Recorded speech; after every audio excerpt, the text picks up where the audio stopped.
Hi all, കഴിഞ്ഞ വീഡിയോയിലെ ക്വസ്റ്റിൻ്റെ സൊല്യൂഷനിലേക്കാണ് ഞങ്ങൾ ഇന്ന് പോകുന്നത്. അപ്പോൾ ക്വസ്റ്റ്യൻ ഇതായിരുന്നു: ഇന്നലെയുടെ തലേ ദിവസം ബുധനാഴ്ചയാണെങ്കിൽ നാളേക്ക് 2 ദിവസം മുൻപ് ഏത് ദിവസമായിരിക്കും എന്നുള്ളതായിരുന്നു ക്വസ്റ്റ്യൻ. അപ്പോൾ ആദ്യം നമ്മൾ ഒരു ദിവസം എന്ത് ചെയ്യുക, കൺസിഡർ ചെയ്യുക. അപ്പോൾ കൺസിഡർ ചെയ്യുന്ന ദിവസത്തെ നമ്മൾ ക്വസ്റ്റ്യൻ മാർക്കായിട്ട് എടുത്തു. അപ്പോൾ ക്വസ്റ്റ്യൻ ഇങ്ങനെയാണ്: ഇന്നലെയുടെ തലേ ദിവസം. ഇത് ഇന്നത്തെ ദിവസമായിട്ട് കൺസിഡർ ചെയ്യുക കേട്ടോ, ഇന്നത്തെ ദിവസം. അപ്പോൾ ഇന്നലെ എന്ന് പറയുമ്പോൾ ഇതിൻ്റെ ഒരു ദിവസം മുന്നെയാണ്. ഇന്നലെയുടെ തലേ ദിവസം എന്ന് പറയുമ്പോൾ ഒരു ദിവസം കൂടെ എവിടെ പോകണം, മുന്നിലേക്ക് പോകണം. ആ ദിവസം ഏതാണ്? ബുധനാണ്. ആ ദിവസം ബുധനാണ്. അങ്ങനെയാണെങ്കിൽ ഇന്നലെ ഏത് ദിവസമായിരിക്കും? ഇന്നലെ വ്യാഴമായിരിക്കും. അങ്ങനെയാണെങ്കിൽ ഈ ക്വസ്റ്റ്യൻ മാർക്ക് ഇട്ട ഇന്നത്തെ ദിവസം ഏതായിരിക്കും?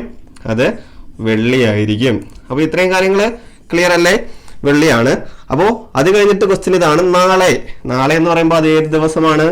ശനി ആഴ്ചയാണ്. അപ്പോൾ ഇനി കൺസിഡർ ചെയ്യേണ്ടത് എവിടെ നിന്നാണ്? ശനിയാഴ്ചയിൽ നിന്നാണ്. നാളേക്ക് 2 ദിവസം മുൻപ് ഏത് ദിവസമായിരിക്കും? അപ്പോൾ നാളേക്ക് ഒരു ദിവസം മുൻപ് ഏത് ദിവസമാണ്? വെള്ളിയാഴ്ചയാണ്. അങ്ങനെയാണെങ്കിൽ 2 ദിവസം മുൻപ് ഏത് ദിവസമാണ്? വ്യാഴാഴ്ചയാണ്. അപ്പോൾ നമ്മുടെ ആൻസർ ഏതാണ്? വ്യാഴാഴ്ചയാണ്. അപ്പോൾ ഇന്നലെയുടെ തലേ ദിവസം ബുധനാഴ്ചയാണെങ്കിൽ നാളേക്ക് 2 ദിവസം മുൻപ് ഏത് ദിവസമായിരിക്കും? അത് വ്യാഴാഴ്ച ആയിരിക്കും.